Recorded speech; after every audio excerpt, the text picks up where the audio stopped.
हाँ जी, चलिए शुरू करते हैं गाइस। अभी ये रहा तुम्हारे सामने एक बहुत ही खतरनाक क्वेश्चन। ये क्वेश्चन इतना खतरनाक इसलिए है क्योंकि क्वेश्चन देख के बच्चा बोलता है भाई ये क्वेश्चन मेरे लिए नहीं है। ठीक है, बच्चा सीधा सीधा गिव अप मारता है कि भाई अपने से ना हो पाएगा ये सब, जबकि ऐसा कुछ नहीं है। It's a very basic question. If you try you can easily crack it and it's a celebrity question. Celebrity question मतलब ये तुमको मैक्सिमम टेस्ट में दिखेगा। जितने भी पॉसिबल टेस्ट है ना भाई साहब, उसमें ये डायग्राम ऐसा घुस घुस के आता है बच्चे के जीवन में। तो तुम देखते हो क्वेश्चन में डायग्राम दिया है जहां पे मल्टीपल रिफ्रैक्टिव इंडेक्स देके रखा हुआ है एंड उसके साथ साथ ऑप्शन में देखोगे तो ट्रिग्नोमेट्रिक फंक्शन बने हुए हैं।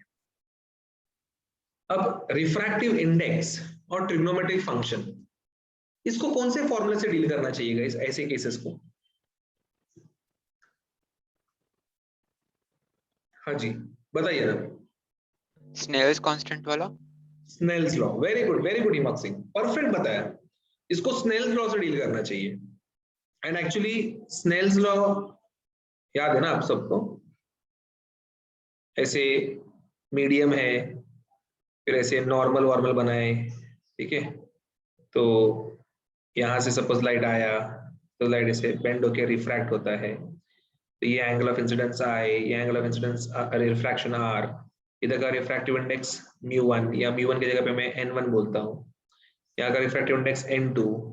तो according to Snell's law refractive index of 2 with respect to 1 is sin I upon sin R, and we can write the Sin same as, ये same चीज को I can write it as n2 upon n1, and if I cross multiply ये n1 sin I is equals to n2 sin R करके हो जाएगा, बराबर? हाँ sir. और गाइस ये बहुत खतरनाक लेवल का चीज है भाई। ये जो चीज है ना भाई, ये एक बहुत ही खतरनाक लेवल का फॉर्मूला है। ये खतरनाक लेवल का फॉर्मूला इसलिए है क्योंकि ये पर्टिकुलर फॉर्मूला यहाँ पे हमको ये पर्टिकुलर सिचुएशन से डील कराने का मदद करता है। यहाँ पे क्या दिख रहा है? n1 sin I, मतलब जिसका रिफ्रैक्टिव इंडेक्स n1 है उधर का एंगल का साइन, जिसका रिफ्रैक्टिव इंडेक्स है उधर के एंगल का साइन है क्या नहीं? देखो ना वही हो रहा है ना। तो यहाँ पे भी हमको यही कॉन्सेप्ट लगा के इसको सॉल्व करना है। तो ऐसे डायग्राम आपको दिख गए, ये कॉन्सेप्ट लगा के सॉल्व करना है। कैसे करना है बताता हूँ। पहले ये चीज का स्क्रीनशॉट लो, ये पूरा एज इट इज तुम्हारे पास तुम्हारे बुक में उतरना चाहिए। जब तुम करोगे काम, प्रॉपर डायग्राम और ये कंटेंट वंटेंट इस तरीके से उसमें रिप्रेजेंटेड होना चाहिए, ठीक है। तो ये बात थी भाई। अब इसको लेके चलता हूँ डायग्राम लेवल पे। इसका डायग्राम देख भाई, डायग्राम कुछ इस तरीके से बनेगा। हाँ, ध्यान से देखो, नहीं समझे तो पूछ लेना, बता दूंगा वापस से, ऐसा कुछ प्रॉब्लम नहीं है। तो इधर आप देखोगे डायग्राम इसका, तो ये ऐसे रीजन 1 से आया, ठीक है। फिर क्या डेंसर से जा रहा है, it's like travelling from denser to rarer, तो it would start bending away from normal all the time.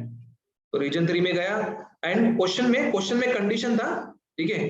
Condition क्या है? Find the angle theta for which the beam just misses entering region 4। समझा? ये मतलब क्या है इसका क्या भाषा है? ये मतलब क्या है ये लैंग्वेज का? Critical angle. मतलब क्या? ये क्रिटिकल एंगल वाला चीज है। तो ये डायग्राम में देखो ना, यहाँ पे उसको बनाते वक्त हम उसी तरीके से दिखा रहे कि ये ऐसे आया, ये यहाँ से बेंड हुआ, ये यहाँ से बेंड हुआ और बेंड हुआ, और ये ऐसे यहाँ से पर्टिकुलरली निकल गया आगे के तरफ। Okay, just give me a second guys.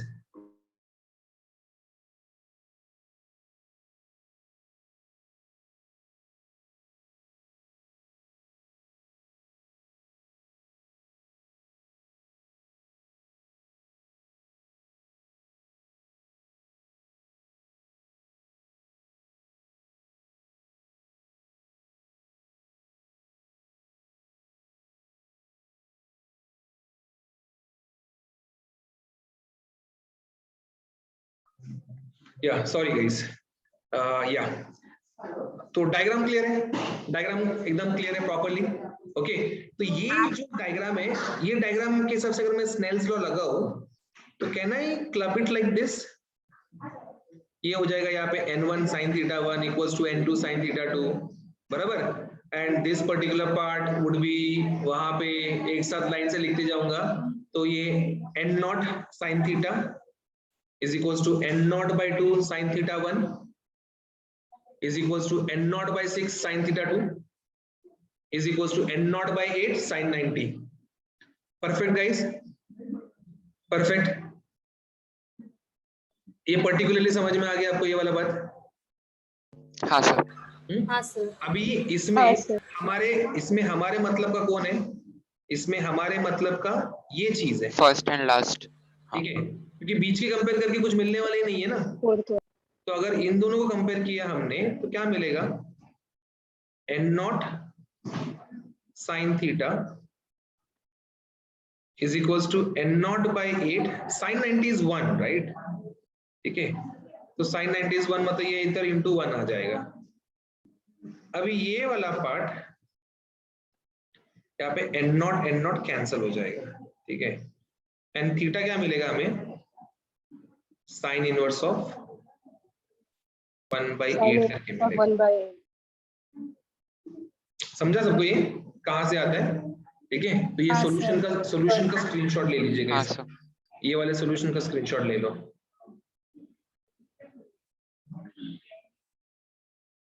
ठीक है, ये स्क्रीनशॉट जो आपने लिया है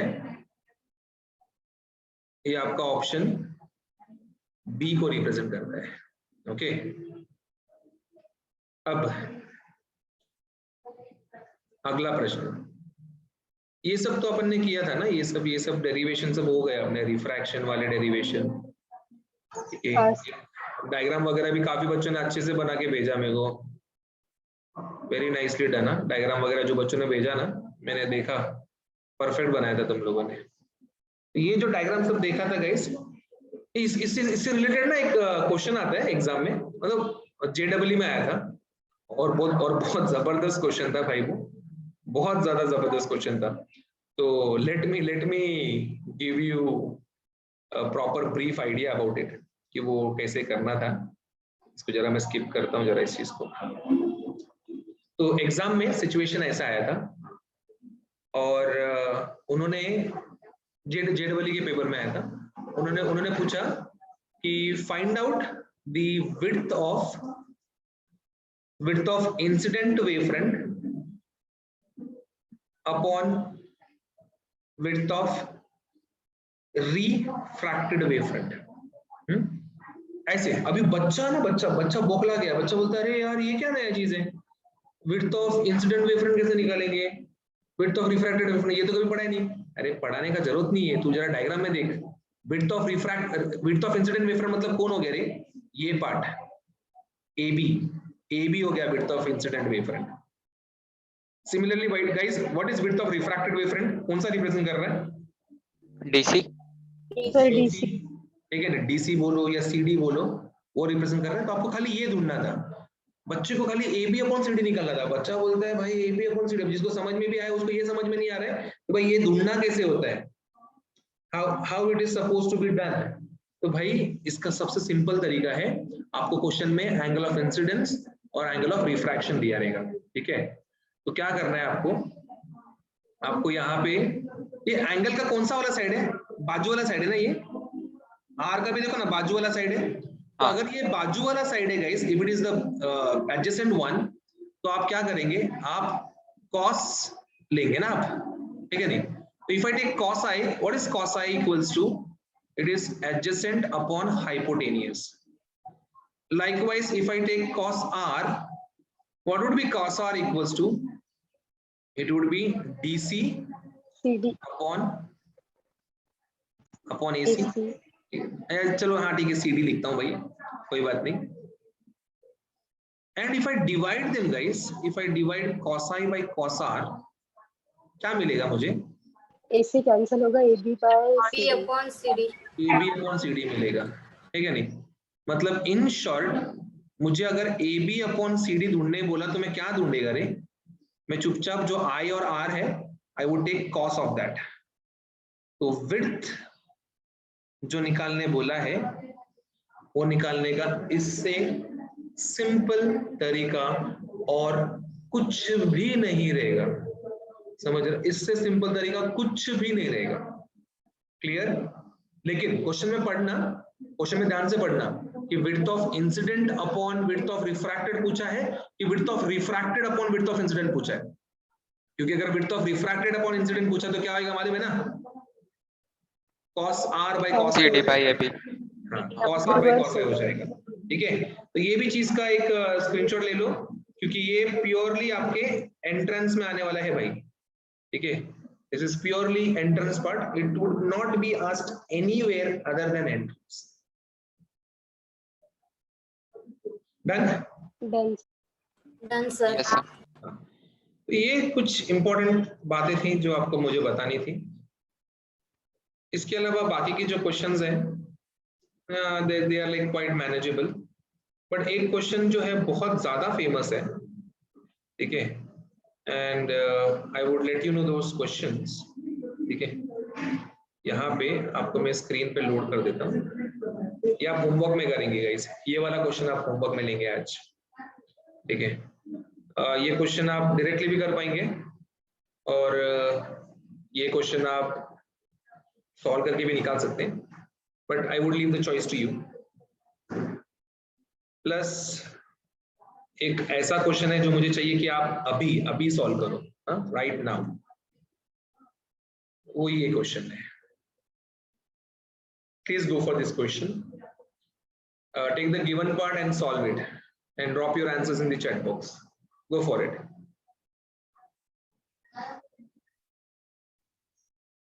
क्वेश्चन का ये लाइन देखो कैसा होता है ना, कभी भी क्वेश्चन को शुरू वहीं से करना जो उसका गिवन पार्ट है। शायद से इसीलिए बहुत सारे बच्चों को आंसर मिल गया है, जैसे कि वैष्णवी को मुझे दिख रहा है परफेक्ट आंसर मिला है वैष्णवी को, बाकी बच्चों को भी मिल सकता था। क्वेश्चन में बोला है कि it is found that angle of refraction is half the angle of incidence. Okay, if angle of incidence ऐसे सब है, मतलब क्या होएगा, रिफ्रैक्शन इज आई बाई 2। ये मतलब आई को मैं 2r लिख सकता है। ठीक है, एंड ऑप्शंस में मुझे रिफ्रैक्टिव इंडेक्स दिख रहा है, ट्रिग्नोमेट्रिक फंक्शन दिख रहा है। हम लोग ने एक कसम खाया था कि भाई ऑप्शन में जब कभी भी ऐसे ट्रिग्नोमेट्रिक फंक्शंस दिखेंगे, ये सब पैरामीटर दिखेंगे, तो हम लोग क्या करेंगे, हम लोग उसको प्रॉपरली स्नेल्स लॉ से करेंगे। Yes, perfect. तो वो जो अपना जो मेन है ना, छोड़ने का नहीं उसको कभी भी। तो स्नेल्स लॉ के हिसाब से refractive index is what, sin i by sin r। Okay, तो ये n हो गया। sin i, when I say sin i, what is sin i standing for? Sin i stands for 2r। ठीक है, और नीचे sin, ये sin 2 थीटा का फॉर्मूला हो गया। What is sin 2 theta? It is 2 sin theta cos theta. ठीक है, अभी कोई बच्चा बोलेगा सर मैं नॉन मैथ्स है, वो सब चलता नहीं भाई साहब, वो सब इधर चलता नहीं है। अपन कोई भी है, मैथ्स नॉन मैथ्स, अपने को ये आना चाहिए। ये बेसिक फॉर्मूलाज है ट्रिग्नोमेट्री के, तो इसमें कुछ ऐसा बहुत बड़ा प्रॉब्लम नहीं होता है। ओके, तो यहाँ पे ये पर्टिकुलर चीज में sin r कैंसिल हो जाएगा, क्या बच जाएगा guys, cos r is equals to n by 2, therefore r is cos inverse of n by 2। समझा ये? सो ऐसे ये बहुत बढ़िया चीज है, मतलब कि ऐसा दिमाग लगाओगे ना, मतलब निकलता ही निकलता है भाई आंसर। ठीक है, तो जिनको भी नहीं आया, this was the method guys, this was how you were supposed to solve it। ठीक है, ले लेंगे स्क्रीनशॉट भैया प्रॉपरली।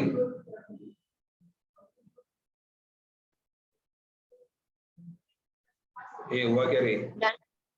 हाँ सर।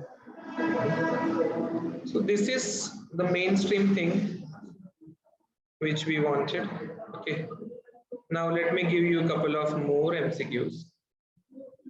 थोड़ा सा प्रैक्टिस को दे रहा हूँ, थोड़ा निकल जाए भाई, दिमाग से टेंशन नहीं आए, ठीक है। तो एग्जाम में गाइस आपको जैसा ऑप्शन है उसके हिसाब से करना पड़ता है। It's a very basic rule, it's a very simple rule in exam कि जैसा ऑप्शन है उस तरीके से आपको सॉल्व करना है, ठीक है। तो चलिए लेके चलता हूँ आपको मैं थोड़ा आगे। ये होमवर्क क्वेश्चन है, practice, this is your homework question, screenshot ले लो और आंसर डायरेक्ट कैलकुलेशन से आएगा, मतलब ऐसा कुछ तकलीफ वकलीफ होने वाला नहीं है, डन। ठीक है। उसका स्क्रीनशॉट लिए। देन एक और क्वेश्चन है जो मैंने आज तुमको हिंट दिया, जो JEE वाला बात किया ना हमने, ठीक है, वो यहाँ पे तुम्हारे सामने मौजूद है भाई साहब, ठीक है। अब इस चीज को आपको एकदम सिस्टमैटिकली करके मुझे अभी दिखाना है, ठीक है। अभी अभी करना है गाइस, अभी इसी वक्त करना है आपको।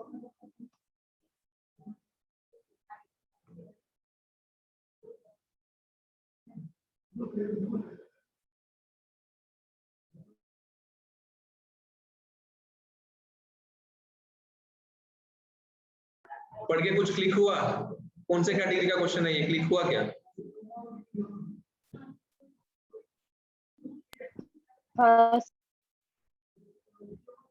कौन सा टेक्निक यूज करेंगे?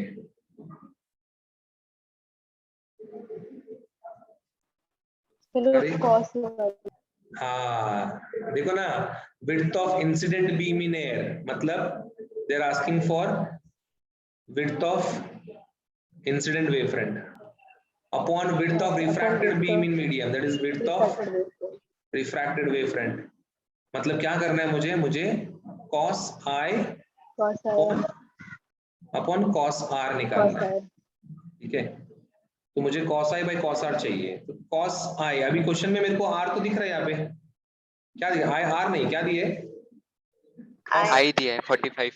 इंसिडेंट वाला दिया 45। अगर r रहता ना गाइस क्वेश्चन ही खत्म हो गया रहता था। r नहीं है, r के बदले रिफ्रैक्टिव इंडेक्स देके रखा है, एंगल ऑफ इंसिडेंस देके रखा है, तो स्नेल्स लॉ यूज कर सकते हैं ना हम लोग। According to Snell's law n is what? sin i by sin r, sine R. ठीक है। तो ये n हो गया √2, ये हो गया sin 45 अपॉन ये हो गया sin r, and sin 45 is what? 1 upon 1/√2। ये √2 नीचे आएगा, sin r ऊपर जाएगा, तो sin r आ जाएगा 1 upon √2 into √2 would become 2 and therefore r would be 60। sin inverse of half, therefore r कितना निकल के आएगा? 30 सर। 30 सर। 30 निकलेगा, ठीक है। तो ये हो गया, r 30 निकला तो यहाँ पे cos 30 आ जाएगा। What is cos 45? 1/√2. 1/√2। What is cos 30? √3/2। √3/2। तो ये 2 ऊपर गया, ये √3 नीचे और √2। अभी ऐसा ऑप्शन तो दिख नहीं रहा है अपने को, तो ऑप्शन जैसा है वैसा आपको सॉल्व करना पड़ता है, ठीक है। तो वी नो बचपन से 2 को वी कैन राइट √2 into √2, तो √2 कट हो गया, कैंसल। एंड रूट मतलब क्या? हाफ। रूट मतलब रेज़ टू हाफ। दिख रहा है ऐसा कोई ऑप्शन? हाँ sir, B option. This is option B, B. ठीक है। तो जिनको समझ में आ गया स्क्रीनशॉट ले लो इस चीज का। आंसर पक्का?